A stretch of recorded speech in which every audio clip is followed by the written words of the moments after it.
What's up? We are a Virtue Finite Fam's featured artist for the month of August.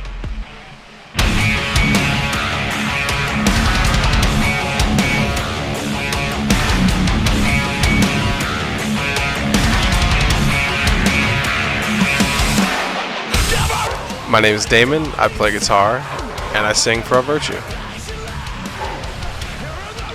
My name's Tyler. I sing and scream. Hi, my name is Mike and I play guitar.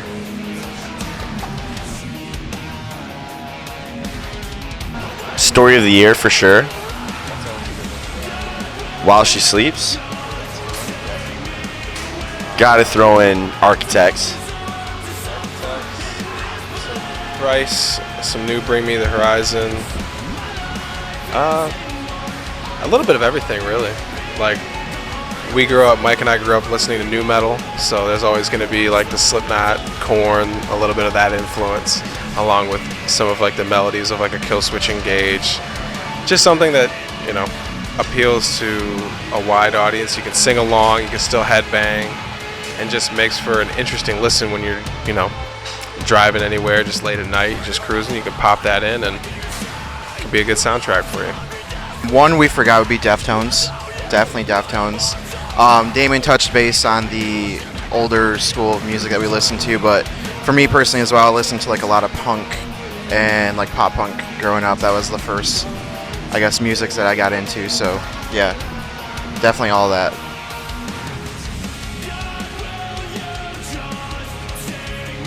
I can tell you that in 2 words.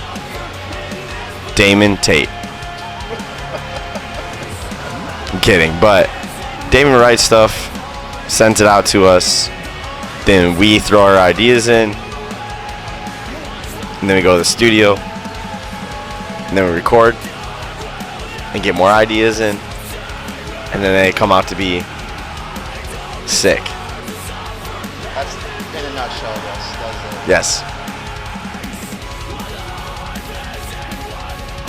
I think it's a toss-up, at least from my perspective. I think when we play Thanks for Nothing live, that's like the song that even if you haven't heard the song, by the second chorus, you know, Tyler already has the whole front, at least the front, already, you know, doing Thanks for Nothing in that song. And then I think a close tie with that would probably be Suffer. I think once Suffer goes off, I think that's a really good response for people. I don't know how you guys...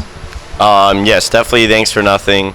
No Control starts the night off really good, so that's nice, but Thanks for Nothing definitely is the most responsive one because it's very just cut and dry. It's thanks for nothing. It's cool. Yeah, pretty much just piggybacking off of what they said. However, since we have started playing alone, we've noticed like that's kind of, it's got this own little groove and vibe to it, and you just see people in the crowd, like it's not really like it's a heavy song, but it's just, you don't really mosh to it, you just kind of headbang and sing along, and that's been catching on quite a bit too. So I'm really excited when we play that one. So That's a tough one. There's a lot. There's a lot, but I think for me personally is just, I guess like the way that this band bounced back because had a lot of things going against them, and you know when I joined, I think we lit a new fire, you know, underneath, and got a record deal out of it, which is cool. Toured Europe 3 times. And now we're in the Philippines.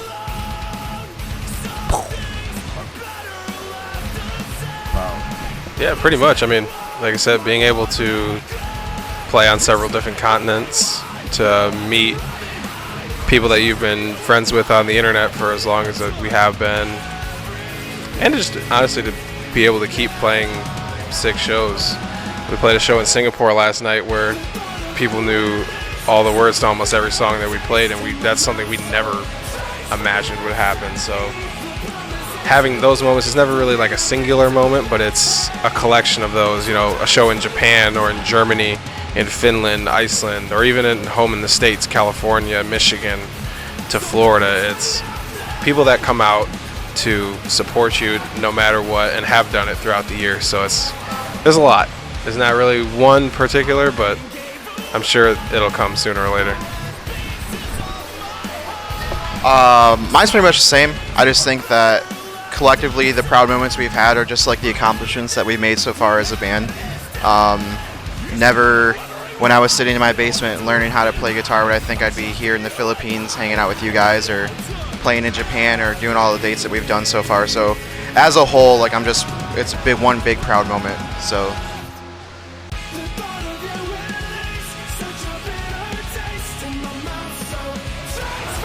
So that tour specifically, The Word Alive, Make Them Suffer, Aviana, that was one of the best tours that we've done, hands down. Just because we were all on a bus together, and it forces you to get to know each other, to know each other's tendencies and personalities, and everyone from day one was just very accommodating, wanted the best for each other, and went out every night and killed it. So it's like all three of those bands I can't say enough good words about. And then, I mean, back home in the city, we've had our friends in Griever that we've done our first tour with in the UK and Europe, Words That Burn from Ireland. They really helped us out. Friends in the Royal, they've done some great stuff.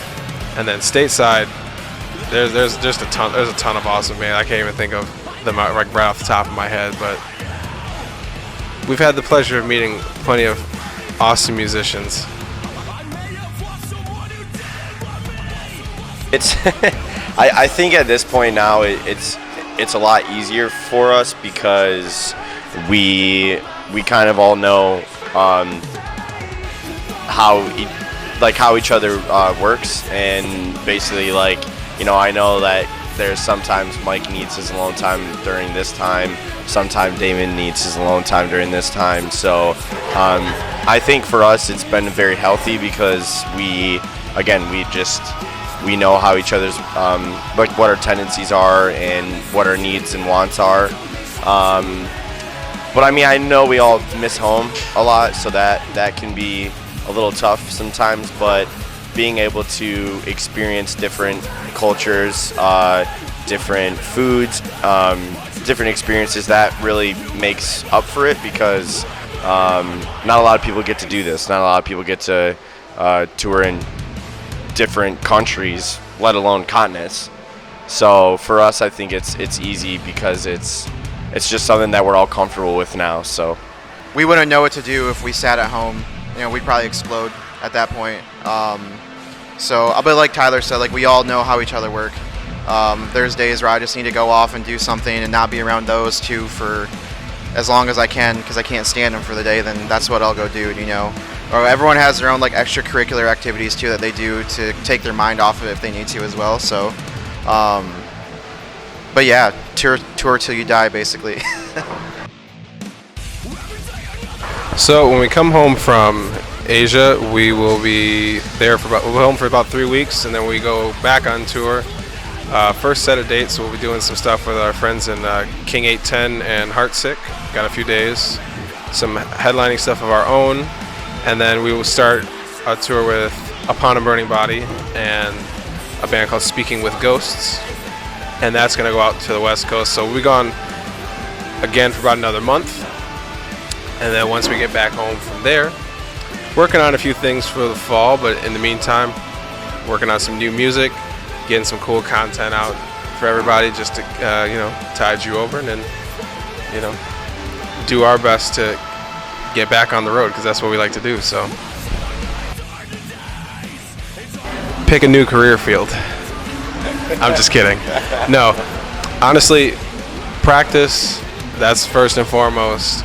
Be open and honest about what you want, what your goals are, so that you can set little goals along the way. Too many people get caught up with the dream, the big rock star, like playing in front of 10,000 people, and forget that there are steps that you have to take. you have to play in front of 10 people, 50 people, 100 people. You know, you start out with 500 followers to get 5,000 followers, and it's making the necessary checklists and points to cross off, being detail oriented and organizing your band, your project, whatever your passion is, so that those goals do become attainable and realistic. That would be my advice. My advice would be to put everything you have into what you're doing, because there's a lot of music out there, I think, and art that a lot of people don't put their all into it, and you can tell. So yeah, just you got to put everything you have into it, because if you don't, you can get really lost in the sauce, is what I like to say. And you don't want to do that. Sauce is good, but you don't want to do that. Once people get more submerged into like the music industry, you start to learn like a nasty side of it. A lot of people think it's all glamorous, you know, everything gets handed to you in certain ways, but when you get to that point, you can't let people bring you down, especially like when you were talking about like your hopes and your dreams. Like, you have to keep pushing, and you have to fight through all the bullshit. You have to see through all the bullshit and make sure, can I swear? Have I sworn? I think I've sworn already. Just make sure like you just keep pushing through, and like you don't let others bring you down in this process. So, Amen. Let's make this a great one so that we can come back as soon as possible. I love Finite, fam.